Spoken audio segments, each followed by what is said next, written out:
TVI செய்தி டொரண்டோவிலிருந்து S J. Ramprasan. வணக்கம். வெளிநாட்டு பிரதிநிதிகள் யாழ்ப்பாணம் செல்லும் போதெல்லாம் அரசாங்க அதிபரிடமிருந்தும் மாவட்ட செயலகத்திடமிருந்துமே விவரங்களை பெறுவது வழக்கம். இருந்த போதிலும் இந்திய நாடாளுமன்ற குழு யாழ்ப்பாணம் சென்ற வேளை யாழ் அரசாங்க அதிபரை சந்திப்பதற்கு ஏற்பாடுகள் செய்யப்படவில்லை.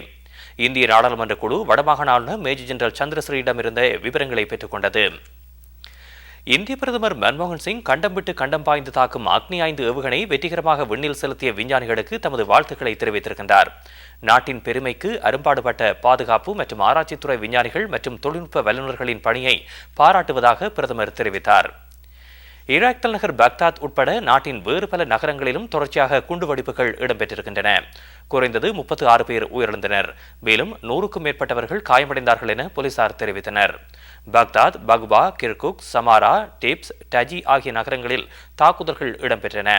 ஈராக்கில் இருந்து அமெரிக்க துருப்புக்கள் மீளப்பெறப்பட்டதன் பின்னர் மிக மோசமான தாக்குதல்கள் இன்று இடம்பெற்றிருக்கின்றன. விரிவான செய்திகள் டிவிஐயின் செய்தி அறிக்கையில் இடம்பெறும்.